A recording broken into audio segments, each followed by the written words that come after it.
I suffered from severe mental illness, paralyzing anxiety, fear of death, panic attacks, racing thoughts, debilitating depression, impending doom. I noticed in 1996, early on in the year, I started to really struggle with making decisions. Little decisions, decisions about where to go grocery shopping or what night to do my banking, what route to take home from work. And it started to be a real distraction, and I became obsessed with making the perfect decision. No matter what I did, the anxiety just kept mounting, and 3 months later, they admitted me to the psych ward. From there, everything fell apart. Sean told me he struggled with mental health actually on our first date. He actually told me everything within the first 2 hours that we met. He told me about his struggle in the previous year to year and a half, that he had been hospitalized. He told me about the time that he had done some self-harm, that he had been on medications. He also told me that he had recovered and that he was fine, he was symptomless, he wasn't on any medications, and he looked great. Sean started exhibiting symptoms again probably within the first year, although I didn't really know, I didn't attribute it to necessarily being an illness. He just seemed very stressed. He had started a new job, we just bought a house, he had a new car, he was newly married, so I kind of thought, you know, maybe Sean was just more stressed. I didn't realize it was an illness up until the day I actually found some medications in his closet when I was cleaning it out. He was self-medicating with some antipsychotics and antidepressants that he had acquired years before when he was still seeing a psychiatrist during that time period when he was first ill. And it was at that point that I realized that he was struggling a lot more than what I thought he was. And I started to experience voices. I started hearing voices, not audibly again, but experiencing thoughts that definitely I did not believe that originated with me. Like, I was not the source of these thoughts, and it was commands, it was threats. It was like a bully that was with me that I couldn't get any physical distance from. It would follow me everywhere. It's like having really, it was like having a terrorist in my head because there were death threats constantly. I didn't realize, I think, the threats that were coming because I couldn't hear them. The voices were starting to command him to break certain things in the house, to get rid of certain things in the house. So he started talking about using hammers, axes, saws. He was kicking in the computer tower. He had broken our poster bed. And then finally I had enough evidence, I guess, that help was justified now by the police. So the police handcuff him and take him away.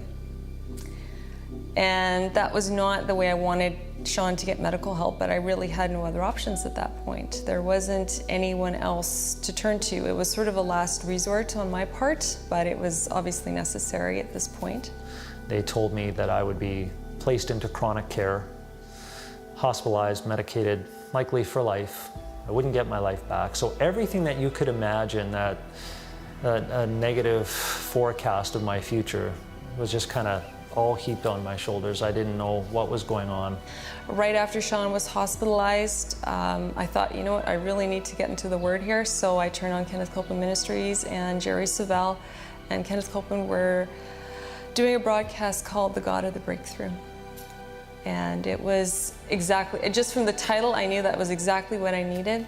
And there was a word from Jerry Savelle that came through that I knew was just for me. And what he said was, you don't have to wait for your breakthrough anymore. The God of the breakthrough is in your midst. And that word just went right through me and stayed with me for the remainder of the summer.